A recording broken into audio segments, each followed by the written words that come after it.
안녕하세요 여러분. 성공합시다. 우리가 정말 중요한 일이 있으면 그걸 계속 반복해서 얘기하잖아요. 그게 될 때까지요. 특히 자녀들에게 그러는데 하나님도 똑같으세요. 이제 제발 야곱에서 벗어나서 이스라엘 좀 되자 이렇게 말씀하시는데요. 그 의미가 무엇인지 한번 본문 속에서 알아보도록 할게요. 16절 그들이 베델을 떠나 에브라스에 아직 채 이르기 전에 라헬이 몸을 풀게 되었는데 고통이 너무 심하였다. 아이를 낳느라고 상고에 시달리는데 산파가 라헬에게 말하였다. 두려워하지 마세요. 또 아들을 낳으셨어요. 그러나 산모는 숨을 거두고 있었다. 산모는 마지막 숨을 거두면서 자기가 낳은 아들의 이름을 베노니라고 하였다. 그러나 이 아이의 아버지는 아들의 이름을 베냐민이라고 하였다. 라헬이 죽으니 사람들은 그를 에브랏 곧 베들레헴으로 가는 길가에다가 묻었다. 야곱이 라헬의 무덤 앞에 비석을 세웠는데 오늘날까지도 이 묘비가 라헬의 무덤을 가리키고 있다. 자, 야곱이 베델에서 하나님께 제사를 드리고 길을 떠나요. 에브라스에 이르기 전에 라헬이 베냐민을 낳았어요. 근데 너무 안타깝게도 정말 난산이었던 거죠. 그래서 아이를 낳고 나서 죽고 말았어요. 그렇게 원하던 아들을 낳았는데 그 대가가 자신의 죽음이었던 거죠. 라헬은 고통 속에서 죽으면서 자기가 낳은 아들의 이름을 베노니라고 불렀어요. 슬픔의 아들이라는 뜻이죠. 그런데 아이의 아버지 야곱은 그 슬픈 이름 대신 베냐민이라는 새 이름을 붙여주었죠. 베냐민은 오른손의 사람, 즉 존귀하고 수종한 사람이라는 의미예요.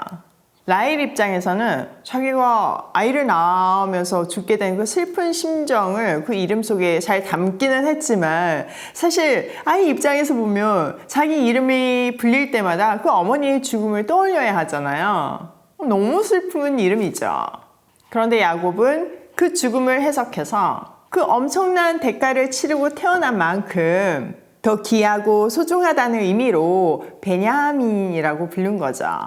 하나님이 그 아들의 인생을 그렇게 이끌어 가실 것을 믿은 거예요. 야곱이 많이 성숙해졌음을 느낄 수 있는 대목이죠. 이렇게 라헬은 베들레헴으로 가는 길가에 묻히고 비석이 세워졌어요. 21절 이스라엘이 다시 길을 떠나서 에델 망대 건너편에 자리를 잡고 장막을 쳤다. 이스라엘이 바로 그 지역에서 머물 때 르우벤이 아버지의 첩 비라를 범하였는데 이스라엘에게 이 소식이 들어갔다. 라헬을 장사한 후에 야곱은 자기 아버지 이삭이 있는 헤브론으로 향했어요.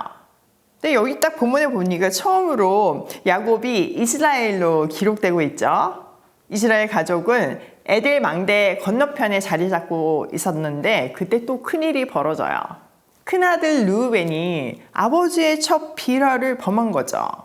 이스라엘도 이 소식을 들었지만 그 정말 끔찍한 일에 대해서 어떠한 언급도 하지 않아요. 사실 벌을 줘야 되는데 그것도 하지 않죠. 자, 레아의 아들 르우벤이 라헬의 몸종 비라를 범했다는 거는 혹시 그 라헬의 자리를 비라가 차지해서 자기 엄마가 또다시 고통을 얻을까봐 그런 걱정해서 했다는 의견도 있어요.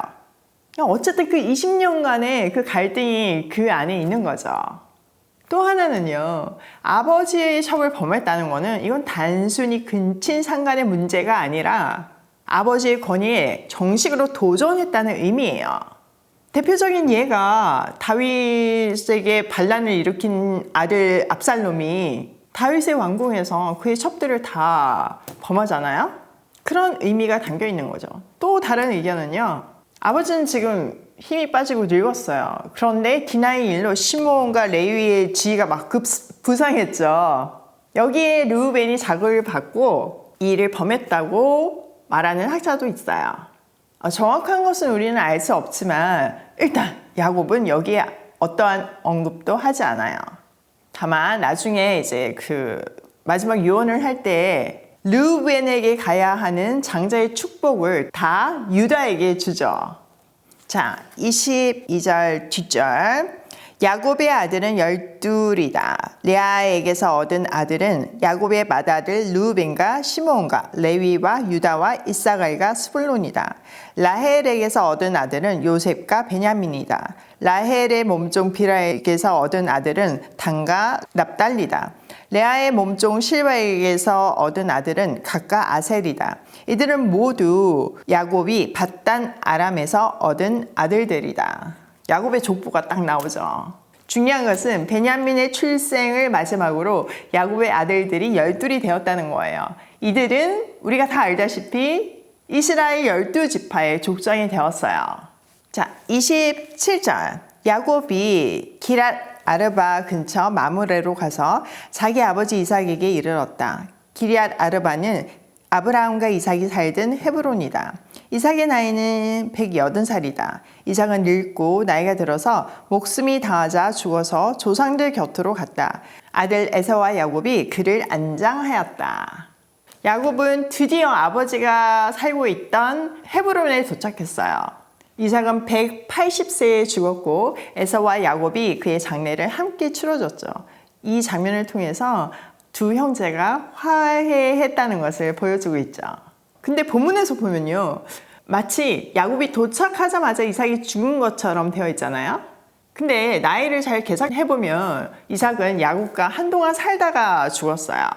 자, 야곱이 외삼촌 댁으로 떠날 때 나이가 몇 살이었죠? 137세였어요. 그리고 20년의 시간이 지났죠. 그러니까 157세에 다시 야곱을 만났어요. 그리고 180세에 죽었으니까 야곱이 돌아온 후에도 거의 20년 넘게 함께 살았던 거예요. 그러면 이삭은 요셉이 팔려가고 한 10년 넘게 더 살았다는 결론이에요. 근데 왜 이삭의 죽음이 이렇게 서둘러서 기록되고 있을까요? 그 이유는 바로 언약의 성취를 확인시켜주기 위함이에요. 자, 야곱이 베델에서 하나님을 만났을 때 하나님이 돌아오게 될 것이라고 약속하셨잖아요. 그때 야곱이 나를 아버지의 집으로 돌아오게 하시면 하나님은 나의 하나님이 되실 것입니다. 이렇게 얘기했잖아요. 그러니까 이 아버지의 집에 돌아오는 것으로 특별히 이삭의 죽음을 통해서 이것이 완전히 응답되었다는 것을 강조하기 위해서 기록되어 있는 거죠. 자, 오늘 내용을 우리 삶에 한번 적용을 해보면요. 첫 번째, 수많은 사연 속에서도 하나님의 나라는 이어진다.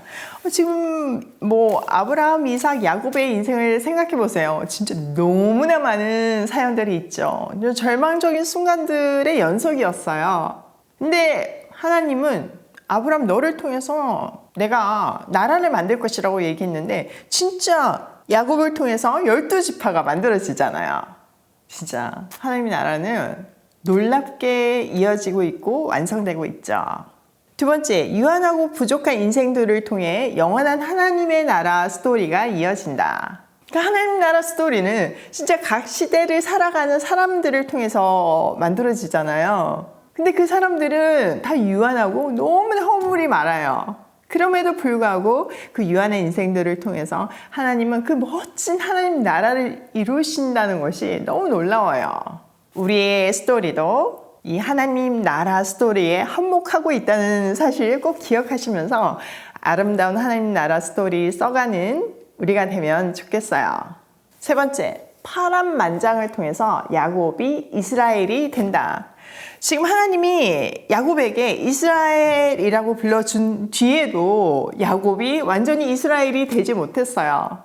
마치 하나님께서 우리에게 의인이라고 칭해 주시고 의인답게 살게 하시잖아요. 그리고 재림 때 우리는 완전한 의인이 되는 거잖아요. 마찬가지로 하나님이 이스라엘이라고 불러주셨지만 야곱은 한순간에 이스라엘이 되는 것이 아니라 정말 야곱을 하나씩 뽑아가면서 특별히 파란만장한 인생을 통해서 그게 뽑힌다는 사실이 우리에게 큰 교훈을 줘요.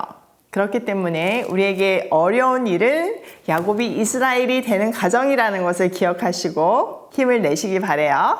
오늘도 나와 하나님 사이의 스토리를 통해서 하나님 나라가 이어진다는 사실을 기억하며 고고싱해요.